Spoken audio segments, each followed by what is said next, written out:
good morning, good afternoon, or good evening. Thank you for joining us on the Sportsline Podcast on CHCH.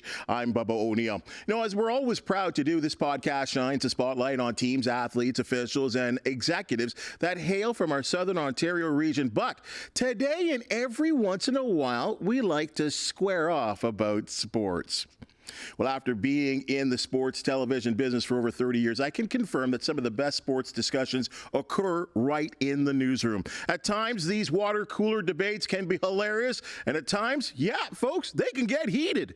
News at 6 and 11 editor Dave Roberts is a hardcore sports fan that I've trusted and chatted with for years. And like fellow colleagues Tim Boland and Jason Guidola, you know what? Quite honestly, I just wanted to talk sports with this fella and bring him on the Sportsline Podcast Square Off. Dave, great to be to have you here and to talk a little sports. Thanks. Terrified to be here, actually, Bubba. But, I'm going to go through with it. It was either Joe Rogan's podcast or yours, and I chose yours, Bob. Oh, I appreciate that. I chose yours. And the thing is, too, with you being here, this is, and people do understand that are listening and watching here on the podcast, you're normally behind the scenes. That's right. And you've made your living doing that. Yeah, and that was purposely done so I didn't have to be on camera. So I've been editing for over 20 years now, and it's a lot simpler for me to be behind the camera. I don't feel the stress of the television lights. That's what gets me. That's the stress. I don't know how you do it. Well, I don't know how you sit in that thing under stressful situations where something, we need it, and like you are putting together these these packages, these highlights for me in sports, and boom, you fire them off error-free, and it's so. I think it's kind of an exchange, a little bit of admiring what you do as well. Yeah, it can be stressful at times. A couple of days ago, there was a couple of late things going in there, and we seem to always get it done. Dave and my editing partner, also named Dave. We do get it done every day, and. It can be a grind and it can be stressful, but this is more stressful to me.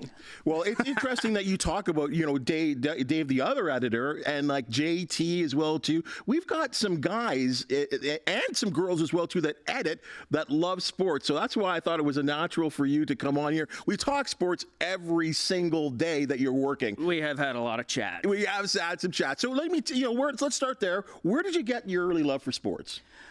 I think my older brother, Paul, he's 4 years older than me. I remember back in our home in Brantford, Ontario, home of Wayne Gretzky.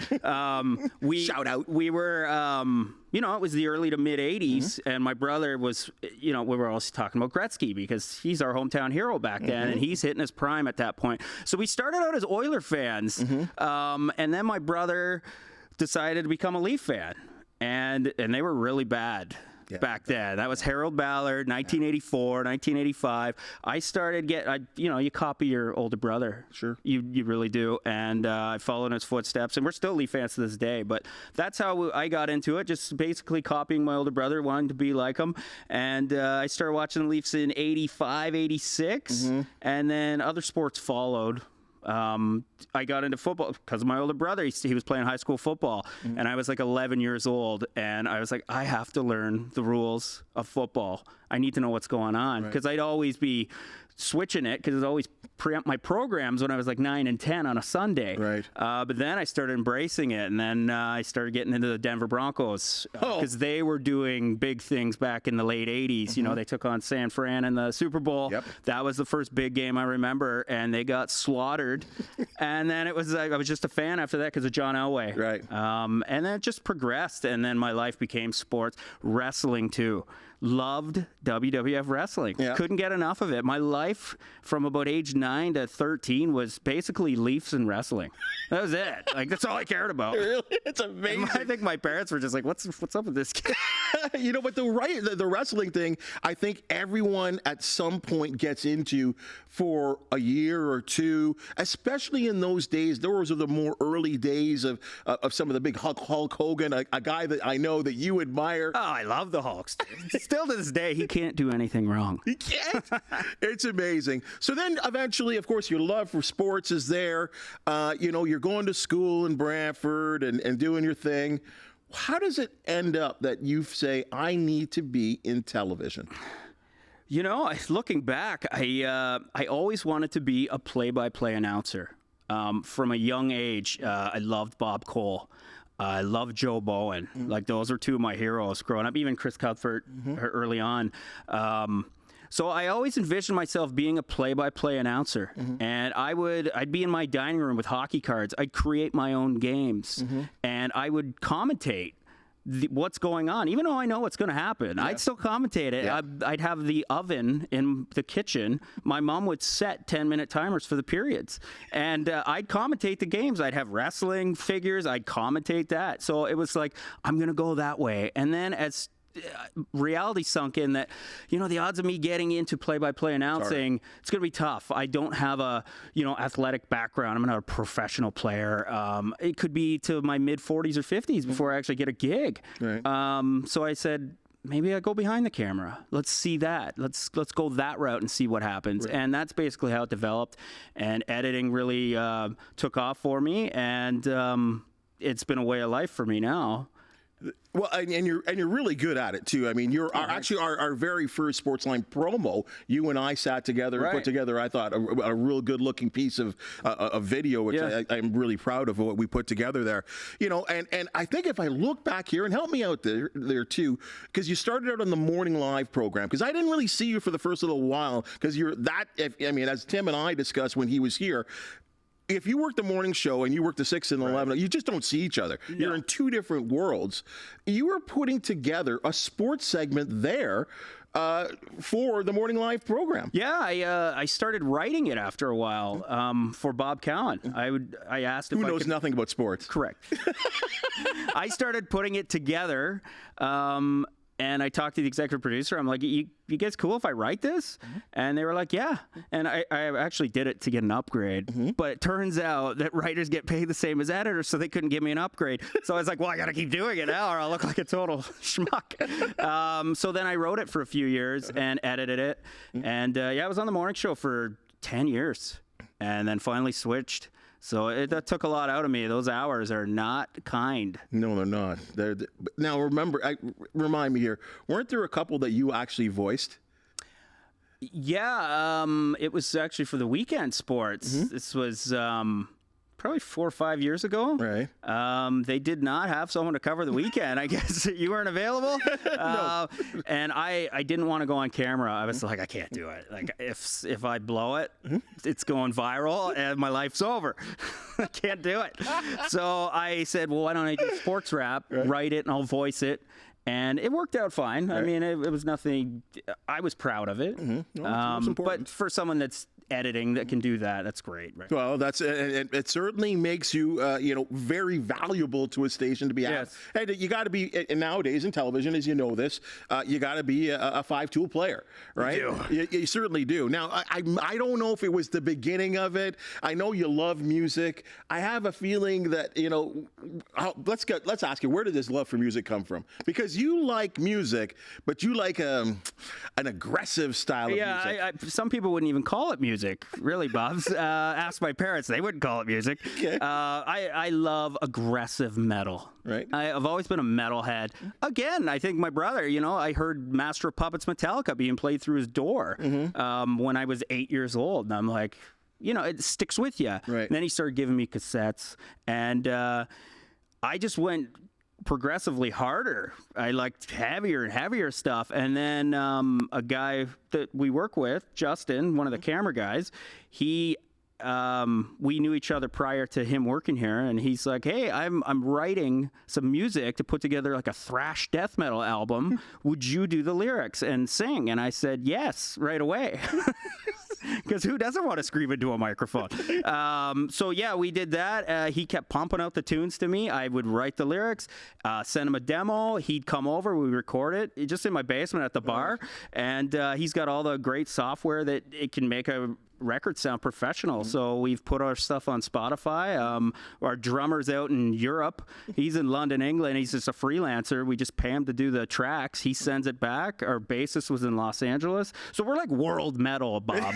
We got continents here, man. Well, for our listeners and viewers, I mean, you've released a little mini EP and a video. So let's let the folks, this is Necrotic Divinity.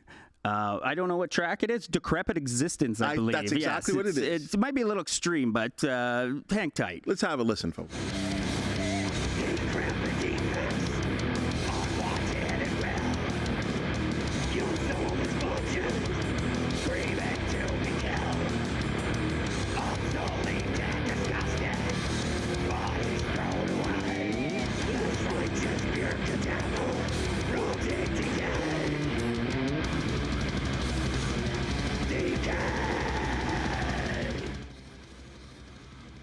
I admit it, I'm a fan. I love Zeppelin. I love Deep Purple, Iron Maiden. I've had a point. I actually was a bit of a punker at one time, and which would be a pretty aggressive music.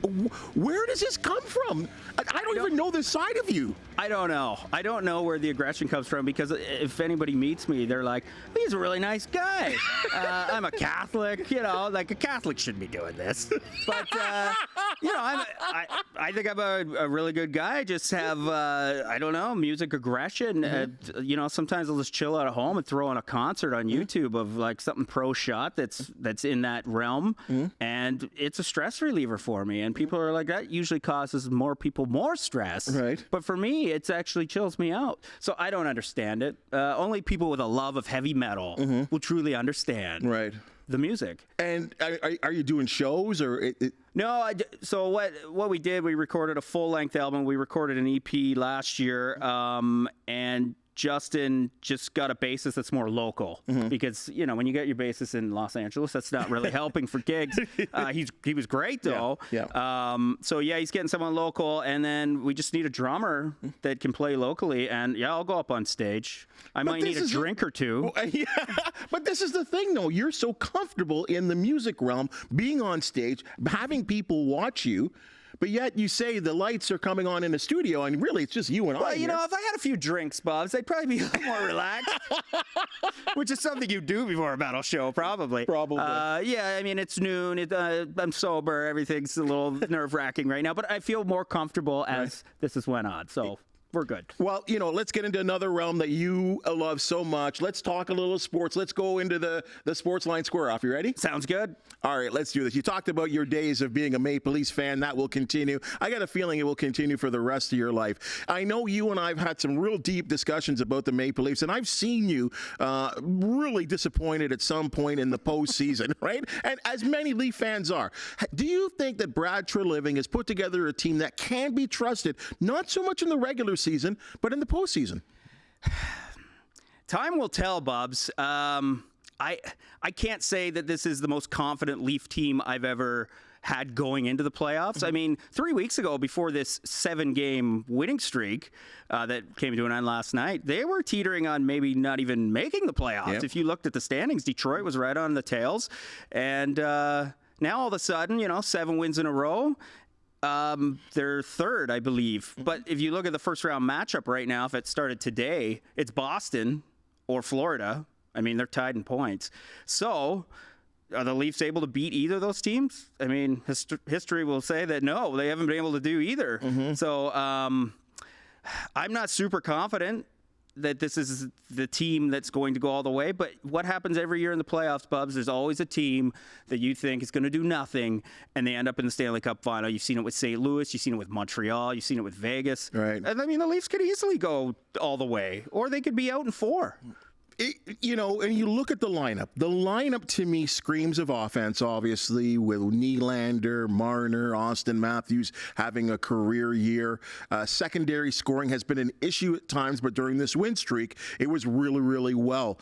I just still curious about your best defenseman is an offensive-minded defenseman. And I feel like in the playoffs, it's a different kind of hockey. Can the Leafs play that kind of hockey that we see in the playoffs?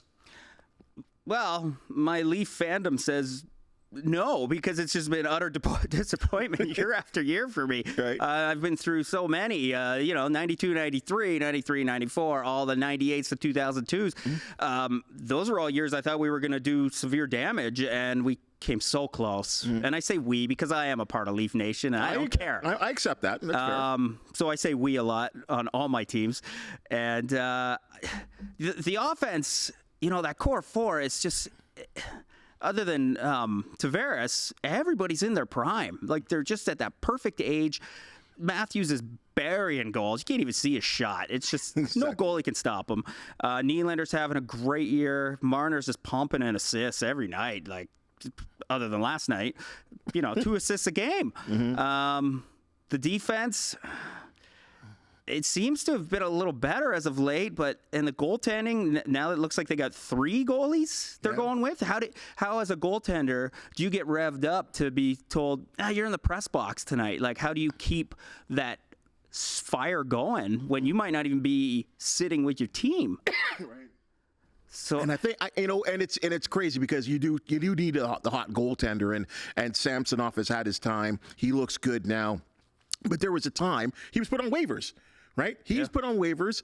Jones has been put on waivers as well too. So it's crazy, and there seems to be a lot of trust in the return of Joe Woll, who's a kid. I just don't know if he is a kid. He's got some good numbers. He's played well when he's been healthy, but it seems health is an issue with this Leaf goaltending. I was going to say tandem, but that would suggest 2, wouldn't it? Yeah, it would be 2.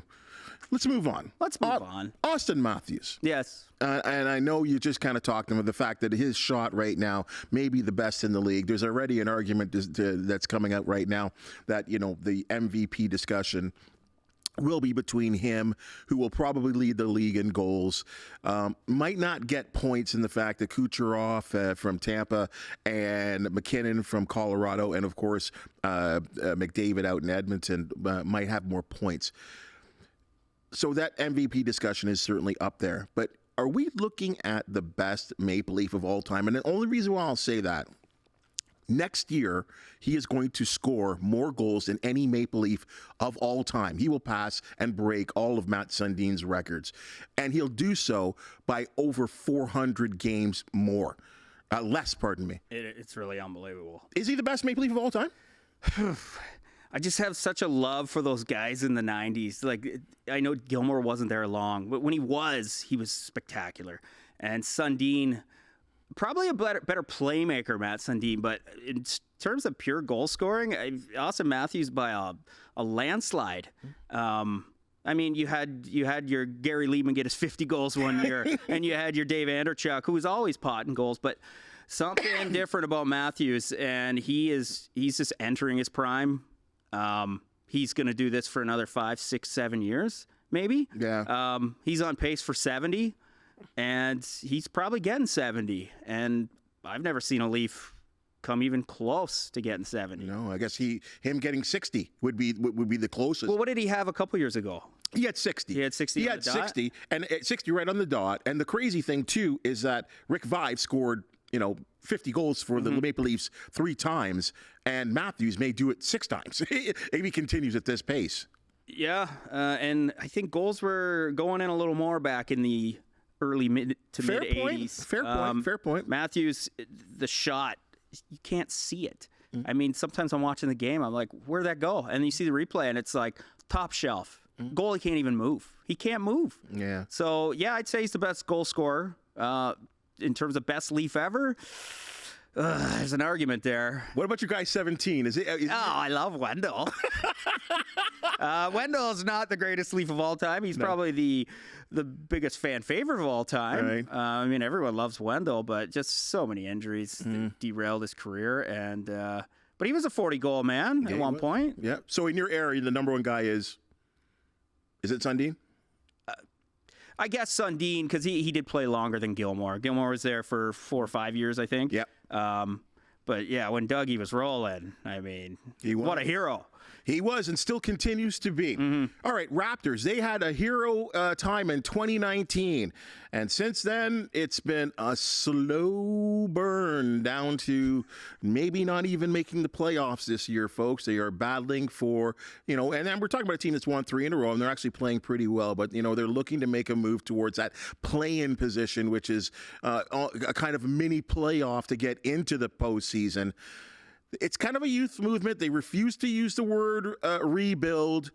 Do you, and I know you like basketball too, do you have patience for this team, or is it like, call me when you guys are good? Yeah, I mean, there's patience. I mean, I really started watching the Raps when my kid got into it, and he got into it the year they won it. These kids, they're all bandwagoners. What can I say? And then they jump right off when their team's 26-50. Yeah, there's going to have to be some patience there. I think the only Raptor still there from 2 years ago is Boucher. That's it. And he's not getting any game action unless they're up by 30 or down by 30. Mm-hmm. So what are you going to do with him? Obviously, he's probably gone at the end of the year, too. And in 2019, he was a spare part. The team is just like the loss of Siakam, that was it. Yeah. Yeah, and I was on vacation when news of Siakam came down the wire, and I was like, this team is in full rebuild mode. Now, are they in full rebuild mode? Because they do have Barnes, who's great. He's a great player. I mean, triple-double in his last game. Emmanuel Quigley, great player. And Barrett, his numbers have only went up since coming from New York. So they're figuring out how to use these guys, and with 4 wins in a row, I think, was it 4? 3, I think. Right 3 or 4. It looks like they're heading in the right direction, but I think you're going to see struggles. I mean, I bet on sports a lot, and I'll bet against the Raptors. They always screw me every time. I can't figure them out. I just can't figure out when this team's going to win or when it's going to lose, and normally you would have a better idea, but they're so just back and forth. That's a great point about this team, that you look at particular matchups, and you and I will do this sometimes, hours before a game, and you're like, what do you think about the Raps? And it's like they don't stand a chance. Like for example, here's an example. They're playing the the Dallas Mavericks tonight. And I look at that matchup and I say, there's no chance. No chance. And there's no chance. But, they're playing one of the better scorers in the league. I know they're at home, I believe. It just seems to me it's tailor-made for a loss. But sometimes the Raptors play their best games against some of the better opponents in the NBA. Right, and the Mavs just lost on a half-court buzzer beater last night to Cleveland. And they, what they say about the second night of a back-to-back, the team's just not as sharp. Mm-hmm. Perhaps the Mavericks are ripe for the picking for the Raptors to take it. It wouldn't surprise me. I'm not putting money on it. Right. But I bet you Doncic has 35 and Irving has 30, and the Raptors keep it close. Let's even throw this caveat in there. If Doncic plays, the NBA, it's getting insane about the amount of players, and I know that the commissioner has installed some fines, and you've got to declare why a player isn't playing.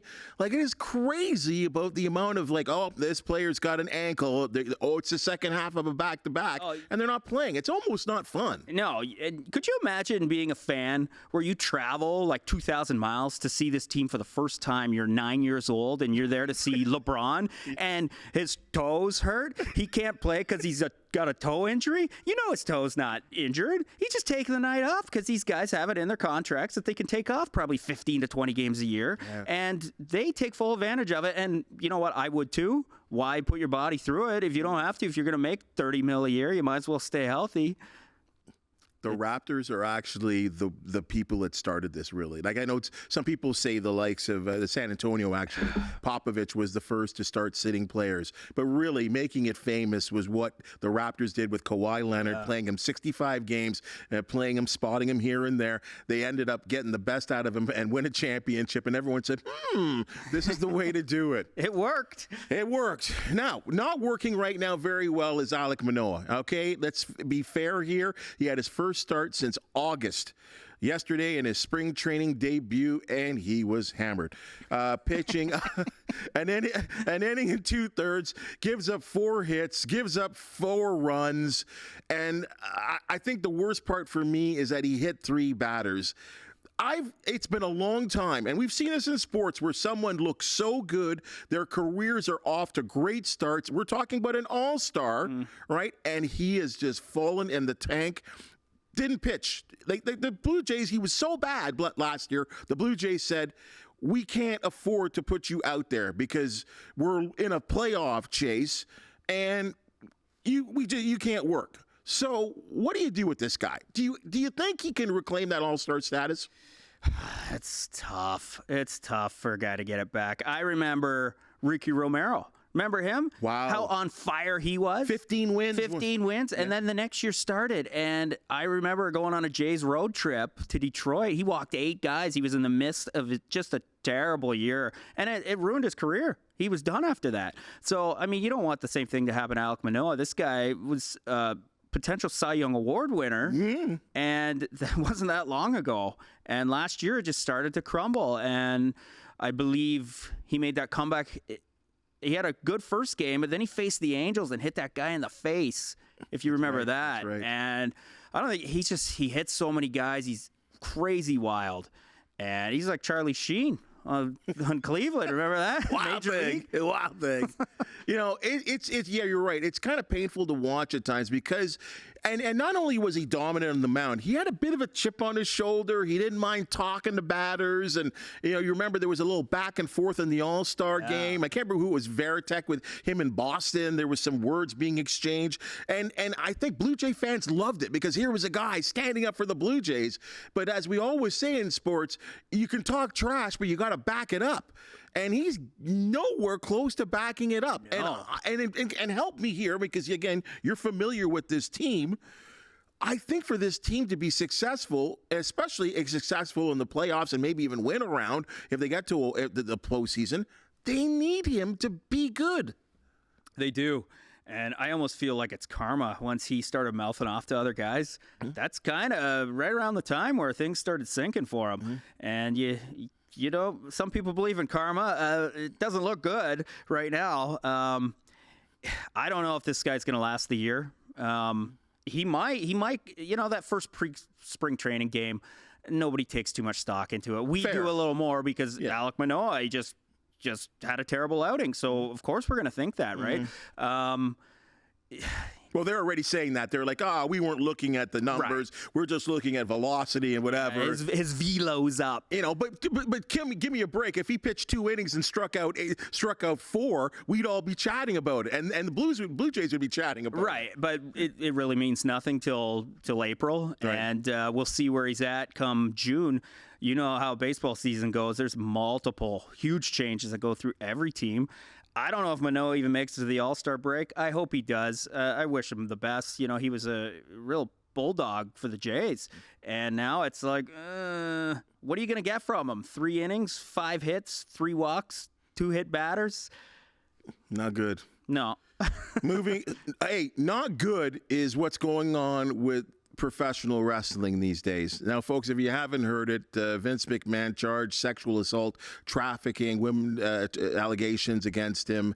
This is the second time in basically 3 years where he's been in major trouble with the law.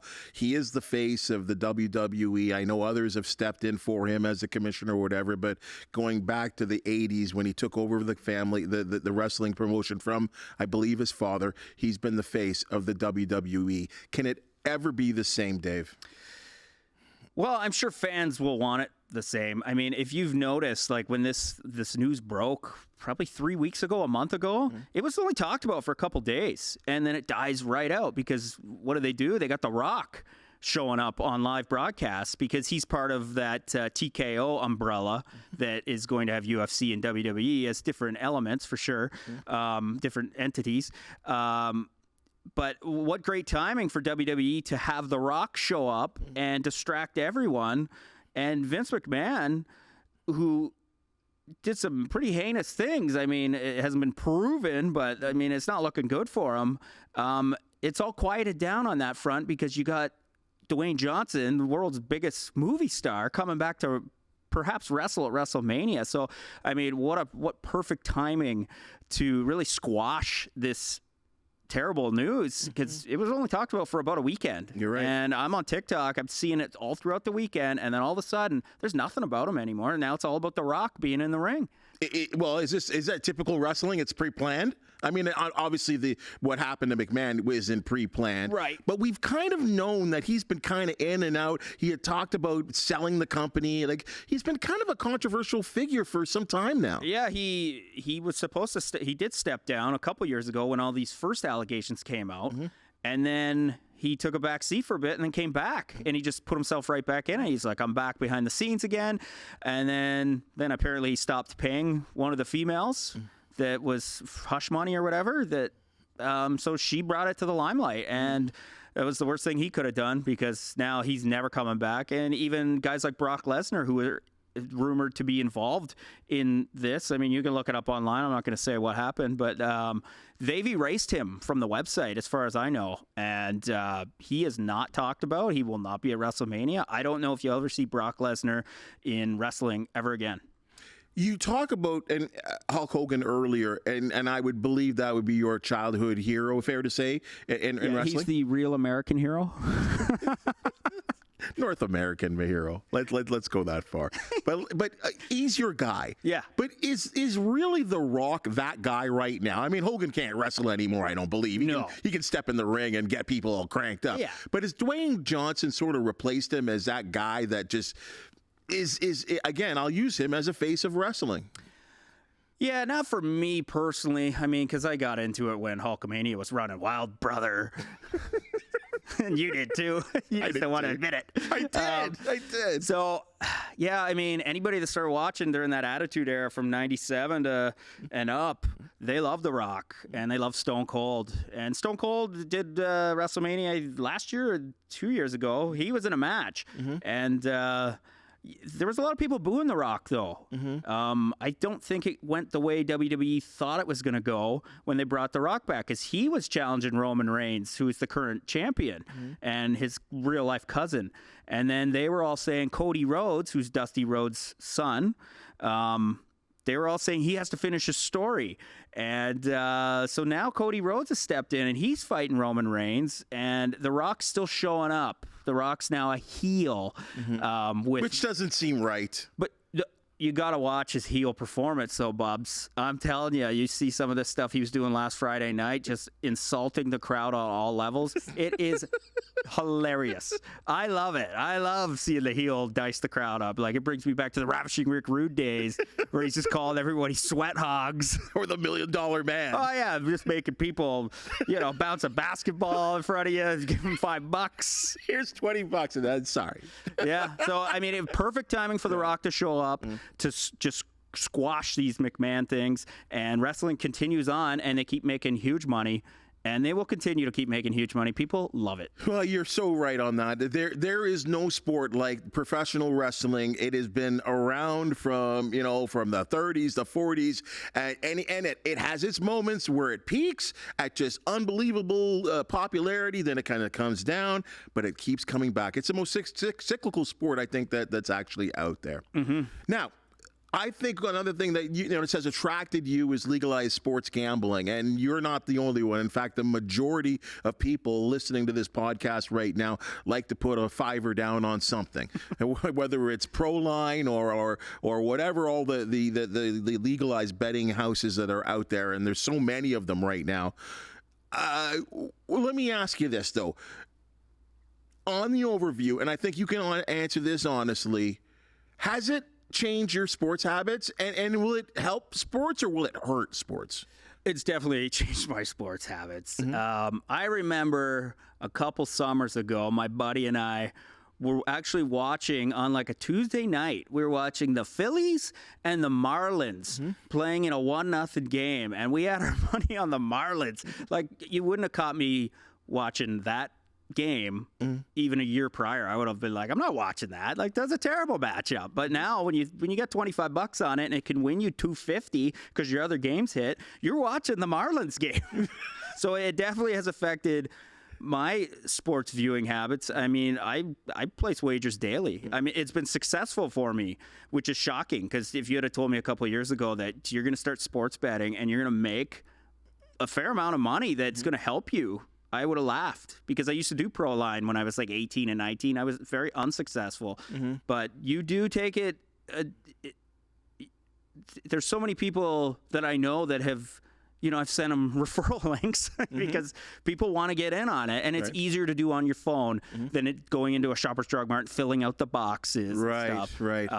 You just hook your bank account to it and you're going to town. But, I mean, it can really mess you up if you're not good at it. And there's upsets all the time. I remember watching the Dodgers-Jays last year, and it was a late game. I had my buddy over. We're on vacation. Jays were up by 3 in the 9th. and it would have won me $200, and I could have cashed out. The old Mitch White game. Yeah, I could have cashed out, and I didn't. My buddy's like, "No, they're not going to blow it," and they instantly blew it. It just crumbled. Your boy Swansea got lit up, and then Mitch White came in. I was like, "We're done. It's over." And I went to bed very demoralized. But then the next day, I remember having a bet on the World Cup, Women's World Cup game. Are Team Canada going to score a goal in the first half? And they did. So the money that I lost that night, I won it on Team Canada scoring with about 2 minutes left in the first half. So it all worked out. You just don't know what's going to happen next. And that you get excited and you get depressed big time. Well, and and let's be honest here, there has to be, because Jason talked about this last week about in terms of his wagering on sports. Like in some ways, it almost makes you a better sports fan because you need to study, don't you? Yeah. I didn't do it today because I was more studying this show. But I'll be hitting it. Don't worry. Usually I take a look in the morning on matchups. I'll look, what are they doing in their last 10? What have they done head-to-head? How are they at home? What's the power play? Like, that's just for hockey. Basketball, I do a lot of player props. Did he play the night before? How many triple doubles has Sabonis got in the last week, right? I've been telling you all week, Sabonis triple double. He's hit 3 in a row. Do not take Sabonis for a triple double in the next game because what are the odds he's going to do 4 in a row, right? But take him at the one after. That's what I'm already thinking. So yeah, you're always one step ahead. You think you can beat the bookies, and sometimes you do. But they know what they're doing. They know those lines. They're to a T. You see it. Giannis, 27.5 points. He'll finish with 28 or 26 most of the time. It's so close. I don't know how they do it, but they do it. I don't dare ask, and it leads exactly from what you just said there. There are times to me where I'm watching a sport and I'm like, how did this happen? And again, as I've declared several times on this show, I do not wager. You know that about me. But I seem to find some entertainment in watching other people do it. I really do. And there are things I have learned, but there are things that happen in sports that sometimes frighten me. And it leads me to believe that sometimes people ask me, Bubs, is sports fixed? Do you ever get that feeling sometimes? Yeah, the ones I lose, I definitely think they're fixed.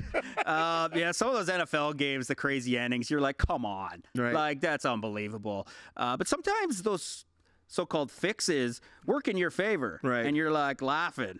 Like, I'm glad that happened, right? Basketball too. I mean, how do you plan a fix on that game last night where Cleveland buries a halftime buzzer beater to win? For sure. But if you had the Mavericks to win there, you're feeling it in your stomach. It's not a good feeling. And I bet on the Bills. It was the first year I started betting the Bills Chiefs when the Chiefs had 13 seconds left.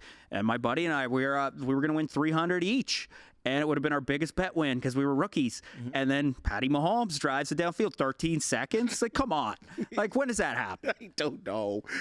Please, that hurts me in many ways. I know you don't want to talk about it. But you know what? And the Super Bowl. How were the Chiefs, who beat Buffalo in Buffalo, Baltimore in Baltimore, played in one of the coldest games in the history of the league in a home game against the Dolphins, how were they installed as 2-point underdogs in a Super Bowl? I don't know. It's crazy. I don't know. I told you right from the get-go, you can't go against Patrick Mahomes in the playoffs. And that's what I did last year too. And I put money. I won a decent amount because you don't go against Patrick Mahomes in the playoffs. He seems to always find a way to get it done.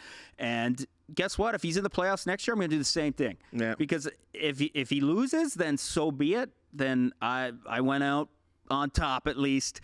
But I can't go against that guy. Whether you're a sports wager or not, he is the Brady of the day. Like, he is. He's the Brady of the day. You just cannot count the guy ever. And he's the arch nemesis for the Denver Broncos. Like, Kansas City and Denver have a long storied rivalry, and I've always hated the Chiefs. But we're just not that good right now. So I might as well make some money off the arch nemesis, right? Dude, this has been really fun talking sports with you and breaking it down on some of the things. I hope I did okay. You were spectacular. All right. And I hope the fans really enjoyed your candidness as well too, talking about several different topics. So thank you so much for joining us on the Sportsline Podcast. This is really the continuation of a conversation that might continue an hour from now. It might. And check out Necrotic Divinity, Spotify. There you go. All right. For the metal lovers. All right, guys. That's your Sportsline podcast for the day. And as you've just seen and heard, we love talking sports. Now, please hit that thumbs up, like, and subscribe button. And if you do have something to say, please comment. For the wonderful people that make the Sportsline podcast possible, I'll always thank you. And folks, I hope to see you tomorrow.